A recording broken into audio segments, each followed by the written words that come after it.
ನಮಸ್ತೆ ಫ್ರೆಂಡ್ಸ್, ಸವಿಪಾಕ ಶಾಲೆ ಚಾನೆಲ್ಗೆ ತಮಗೆಲ್ಲರಿಗೂ ಸ್ವಾಗತ. ನಾನಿವತ್ತು ಶಾವಿಗೆ ಉಪ್ಪಿಟ್ಟು ರೆಸಿಪಿನ ಮಾಡಿ ತೋರಿಸ್ತಾ ಇದ್ದೀನಿ. ಶಾವಿಗೆ ಉಪ್ಪಿಟ್ಟನ್ನ ಯಾವ ರೀತಿ ಮಾಡೋದಂತ ನೋಡ್ಕೊಂಬರೋಣ ಬನ್ನಿ. ಗ್ಯಾಸ್ ಮೇಲೆ ಒಂದು ಪಾತ್ರನ ಇಟ್ಕೊತಾ ಇದ್ದೀನಿ.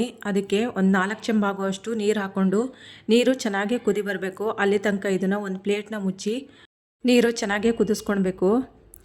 ನೋಡಿ, ಇವಾಗ 5 ನಿಮಿಷ ಆಗಿದೆ. ನೀರು ಚೆನ್ನಾಗಿ ಕುದಿ ಬರ್ತಾ ಇದೆ. ಅದಕ್ಕೆ ಒಂದು ಅರ್ಧ ಟೀ ಸ್ಪೂನ್ ಆಗುವಷ್ಟು ಎಣ್ಣೆ ಹಾಕ್ಕೊಂಡಿದ್ದೀನಿ. ಅರ್ಧ ಟೀ ಸ್ಪೂನ್ ಆಗುವಷ್ಟು ಉಪ್ಪು ಹಾಕ್ಕೊಂಡಿದ್ದೀನಿ. ಒಂದು ಬಟ್ಲಲ್ಲಿ ಶಾವಿಗೆನ ಎತ್ತಿಟ್ಕೊಂಡಿದ್ದೆ. ಆ ಶಾವಿಗೆನ ಇವಾಗ ಕುದಿತಾ ಇರೋ ನೀರಿಗೆ ಹಾಕ್ಕೊಳ್ತಾ ಇದ್ದೀನಿ. ನೋಡಿ, ಹಾಕ್ಕೊಂಡು ಚೆನ್ನಾಗಿ ಇದನ್ನು ಕಲಿಸ್ಕೊಳ್ಬೇಕು. ನಾನಿಲ್ಲಿ ಅನಿಲ್ ಶಾವಿಗೆ ಪ್ಯಾಕೆಟ್ನ ತೊಗೊಂಡಿದ್ದೀನಿ. ಶಾವಿಗೆ ನೀರು ಚೆನ್ನಾಗಿ ಕುದಿ ಬಂದಾಗಲೇ ಹಾಕ್ಕೊಳ್ಬೇಕು. ಇಲ್ಲ ಅಂತೇಳಿದರೆ ಮುದ್ದೆ ಮುದ್ದೆ ಆಗಿಬಿಡುತ್ತೆ. ಶಾವಿಗೆನೂ ಅಷ್ಟೇ ಜಾಸ್ತಿ ಹೊತ್ತು ತನಕ ಬೇಯಿಸ್ಕೊಳಕ್ಕೆ ಹೋಗಬಾರ್ದು. 1-2 ನಿಮಿಷ ಬೇಯಿಸ್ಕೊಂಡ್ರೆ ಸಾಕಾಗುತ್ತೆ. ನಾವು ನೀರು ಚೆನ್ನಾಗಿ ಕುದಿ ಬಂದ್ರ ಮೇಲೆ ಶಾವಿಗೆ ಹಾಕ್ಕೊಳ್ತೀವಲ್ವ, ಶಾವಿಗೆ ಬೇಗ ಬೆಂದ್ಬಿಡುತ್ತೆ. ಈಗ 3/4% ಅಷ್ಟು ಬೆಂದಿದೆ.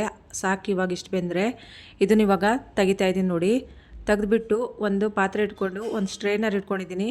ಅದಕ್ಕೆ ಇವಾಗ ಹಾಕ್ಕೊಂಡು ಸೋಸ್ಕೊತಾ ಇದ್ದೀನಿ. ನೋಡಿ, ಮೇಲ್ಗಡೆಯಿಂದ ತಕ್ಷಣ ನಾವು ತಣ್ಣೀರು ಹಾಕ್ಕೊಳ್ಬೇಕು. ಆವಾಗ ಶಾವಿಗೆ ಮುದ್ದೆ ಆಗೋದಿಲ್ಲ, ಅಂಟೋದಿಲ್ಲ, ಮತ್ತು ಚೆನ್ನಾಗಿ ಉದ್ರುದ್ರಾಗಿ ಬಿಡಿ ಬಿಡಿಯಾಗಿ ಬರುತ್ತೆ.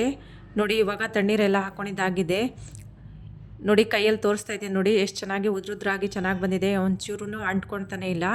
ಇವಾಗ ಇದನ್ನು ಸೈಡಿಗೆ ಇಟ್ಬಿಟ್ಟು ಗ್ಯಾಸ್ ಮೇಲೆ ಒಂದು ಕಡಾಯಿನ ಇಟ್ಕೊಳ್ತಾ ಇದ್ದೀನಿ. ಅದಕ್ಕೆ 2 ಸ್ಪೂನ್ ಆಗುವಷ್ಟು ಎಣ್ಣೆ ಹಾಕ್ಕೊಳ್ತಾ ಇದ್ದೀನಿ. ಎಣ್ಣೆ ಚೆನ್ನಾಗಿ ಕಾದ್ರ ಮೇಲೆ ಒಂದು ಸ್ವಲ್ಪ ಕಡಲೆ ಬೀಜನ ಹಾಕ್ಕೊಂಡು ಚೆನ್ನಾಗಿ ಇದನ್ನು ಹುರ್ಕೊಳ್ಬೇಕು. ಅದಕ್ಕೆ ಇವಾಗ ಒಂದು 10 ಗೋಡಂಬಿನ ಹಾಕ್ಕೊಂಡು ಚೆನ್ನಾಗಿ ಹುರ್ಕೊಳ್ತಾ ಇದ್ದೀನಿ. ಗೋಡಂಬಿ ಹಾಕಿದ್ರ ಮೇಲೆ ಜಾಸ್ತಿ ಹೊತ್ತು ತನಕ ಹುರ್ಕೊಳಕ್ಕೆ ಹೋಗಬೇಡಿ, ಕಪ್ಪಗಾಗ್ಬಿಡುತ್ತೆ. ಒಂದು ಸ್ವಲ್ಪ ಕೆಂಪಗಾದರೆ ಸಾಕಾಗುತ್ತೆ. ನೋಡಿ, ಇವಾಗ ಹುರ್ಕೊಂಡಿದ್ದಾಗಿದೆ. ಇದನ್ನು ಸಪ್ರೇಟಾಗಿ ಒಂದು ಬೌಲ್ಗೆ ಹಾಕ್ಕೊಂಡು ಎತ್ತಿಟ್ಕೊತಾ ಇದ್ದೀನಿ. ಇವಾಗ ಅದೇ ಕಡೆಗೆ ಒಂದು 2 ಟೇಬಲ್ ಸ್ಪೂನ್ ಆಗುವಷ್ಟು ಎಣ್ಣೆ ಹಾಕ್ಕೊಳ್ತಾ ಇದ್ದೀನಿ. ಎಣ್ಣೆ ಕಾದಿದೆ. ಒಂದು ಅರ್ಧ ಟೀ ಸ್ಪೂನ್ ಆಗುವಷ್ಟು ಸಾಸಿವೆ ಹಾಕ್ಕೊಳ್ತಾ ಇದ್ದೀನಿ. ಸಾಸಿವೆ ಚೆನ್ನಾಗಿ ಸಿಡಿಲಿ. ನೋಡಿ, ಇವಾಗ ಸಾಸಿವೆ ಚಿಟಪಟ ಅಂತಿದೆ. ಅದಕ್ಕೆ ಇವಾಗ 1 ಸ್ಪೂನ್ ಕಡಲೆಬೇಳೆ, 1 ಸ್ಪೂನ್ ಉದ್ದಿನಬೇಳೆ ಹಾಕ್ಕೊಂಡು ಚೆನ್ನಾಗಿ ಇದನ್ನು ಹುರ್ಕೊಳ್ಬೇಕು. ನೋಡಿ, ಇಷ್ಟು ಹುರ್ಕೊಂಡ್ರೆ ಸಾಕಾಗುತ್ತೆ. ಇವಾಗ ಇದಕ್ಕೆ ಒಂದು ಅರ್ಧ ಇಂಚಷ್ಟು ಶುಂಠಿನ ತುರಿದ್ಬಿಟ್ಟು ಇಟ್ಕೊಂಡಿದ್ದೆ. ಆ ಶುಂಠಿನ ಹಾಕ್ಕೊಳ್ತಾ ಇದ್ದೀನಿ. ಸಣ್ಣಕ್ಕೆ ಹೆಚ್ಕೊಳ್ಬೇಕಿದ್ರು ಹಾಕ್ಕೊಳ್ಬೋದು ಶುಂಠಿನ. ಶುಂಠಿ ಹುರ್ಕೊಂಡಿದ್ದಾಗಿದೆ. ಇವಾಗ ಇದಕ್ಕೆ ಕರಿಬೇವು ಸೊಪ್ಪನ್ನ ಹಾಕ್ಕೊಳ್ತಾ ಇದ್ದೀನಿ ಒಂದು ಸ್ವಲ್ಪ.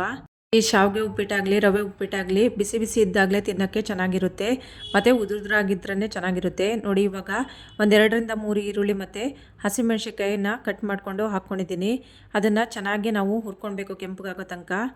ಈರುಳ್ಳಿ ಎಲ್ಲ ಕೆಂಪಗಾಗಿದೆ. ಅದಕ್ಕೆ ಒಂದು 1/4 ಟೀ ಸ್ಪೂನ್ ಆಗುವಷ್ಟು ಅರಿಶಿನ ಪುಡಿ ಹಾಕ್ಕೊಂಡು ಚೆನ್ನಾಗಿ ಇದನ್ನು ಮಿಕ್ಸ್ ಮಾಡ್ಕೊತಾ ಇದ್ದೀನಿ.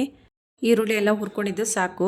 ಇವಾಗ ಇದಕ್ಕೆ ನಾವು ಶಾವಿಗೆ ಬೇಯಿಸ್ಕೊಂಡು ನೀರು ಹಾಕಿ ಸೋಸ್ಕೊಂಡು ಇಟ್ಕೊಂಡಿದ್ವಲ್ಲ, ಆ ಶಾವಿಗೆನ ಕೈಯಲ್ಲಿ ನೋಡಿ ಒಂದು ಸ್ವಲ್ಪ ಬಿಡಿಸ್ಕೊಂಡು ಹಾಕ್ಕೊಳ್ತಾ ಇದ್ದೀನಿ. ಈ ಶಾವಿಗೆ ಉಪ್ಪಿಟ್ಟನ್ನ ಬೆಳಗ್ಗೆ ಟಿಫನಿಗೆ ಮತ್ತು ಮಕ್ಕಳಿಗೆ ಲಂಚ್ ಬಾಕ್ಸಿಗೆಲ್ಲ ಹಾಕ್ಕೊಡ್ಬೋದು. ಅಷ್ಟು ಟೇಸ್ಟಾಗಿ ತುಂಬಾ ಚೆನ್ನಾಗಿರುತ್ತೆ ಶಾವಿಗೆ ಉಪ್ಪಿಟ್ಟು. ಇದಕ್ಕೆ ಇವಾಗ 1 ಸ್ಪೂನ್ ಆಗುವಷ್ಟು ಉಪ್ಪು ಹಾಕ್ಕೊಳ್ತಾ ಇದ್ದೀನಿ. ಉಪ್ಪು ಹಾಕ್ಕೊಂಡಿದ್ದನ್ನು ಚೆನ್ನಾಗಿ ಒಂದು ಸತಿ ಮಿಕ್ಸ್ ಮಾಡ್ಕೊಳ್ಬೇಕು. ಮಸಾಲೆ ಎಲ್ಲ ಚೆನ್ನಾಗಿ ಇದಕ್ಕೆ ಹೊಂದ್ಕೊಬೇಕು. ಅಲ್ಲಿ ತನಕ ಚೆನ್ನಾಗಿ ಇದನ್ನು ಮಿಕ್ಸ್ ಮಾಡ್ಕೊಳ್ಳೋಣ. ಇದಕ್ಕೆ ಬೇಕಿದ್ರೆ ನೀವು ತರಕಾರಿನೂ ಹಾಕ್ಕೊಂಡು ಮಾಡ್ಕೊಬೋದು. ಕ್ಯಾರೆಟು, ಬೀನ್ಸ್ ಎಲ್ಲ ಸಣ್ಣಕ್ಕೆ ಹೆಚ್ಕೊಂಡಾದರೂ ಹಾಕ್ಕೊಂಡು ಮಾಡ್ಕೊಬೋದು. ಅರಿಶಿನ ಪುಡಿನೂ ಅಷ್ಟೇ, ಬೇಕಿದ್ರೆ ಹಾಕ್ಕೊಳ್ಬೋದು. ಇಲ್ಲ ಅಂತ ಹೇಳಿದ್ರೆ ಹಾಗೆ ವೈಟಾಗಿಯೇ ಮಾಡ್ಕೊಬೋದು. ಇವಾಗೆಲ್ಲ ಮಿಕ್ಸ್ ಮಾಡ್ಕೊಂಡಿದ್ದಾಗಿದೆ. ಇದಕ್ಕೆ ಇವಾಗ ಒಂದು ಅರ್ಧ ಕಪ್ ಅಷ್ಟು ಕಾಯಿ ತುರಿನ ಹಾಕ್ಕೊಳ್ತಾ ಇದ್ದೀನಿ. ಕೊತ್ತಂಬರಿ ಸೊಪ್ಪನ್ನ ಚಿಕ್ಕದಾಗಿ ಕಟ್ ಮಾಡ್ಕೊಂಡು ಹಾಕ್ಕೊಳ್ತಾ ಇದ್ದೀನಿ. ಅರ್ಧ ಲಿಂಬೆ ಹಣ್ಣನ್ನ ಹಿಂಡ್ಕೊಳ್ತಾ ಇದ್ದೀನಿ. ಲಿಂಬೆ ಹಣ್ಣು ಹಾಕ್ಕೊಂಡು ಚೆನ್ನಾಗಿ ಇದನ್ನು ಕಲಸಿ ಮಿಕ್ಸ್ ಮಾಡ್ಕೊಳ್ಬೇಕು. ನೋಡಿ, ಚೆನ್ನಾಗಿ ಎಲ್ಲವೂ ಹೊಂದ್ಕೊಳ್ಳೋ ಥರ ಮಿಕ್ಸ್ ಮಾಡ್ಕೊಳ್ಳಿ. ಇವಾಗ ಮಿಕ್ಸ್ ಆಗಿದೆ. ಇದಕ್ಕೆ ಇವಾಗ ಕೊನೆಯಲ್ಲಿ ನಾವು ಮೊದಲೇ ಕಡಲೆ ಬೀಜ ಮತ್ತು ಗೋಡಂಬಿನ ಹುರಿದಿಟ್ಕೊಂಡಿದ್ವಲ್ಲ, ಅದನ್ನು ಕೊನೆಯಲ್ಲಿ ಹಾಕ್ಕೊಂಡು ಕಲಿಸ್ಕೊಳ್ಬೇಕು.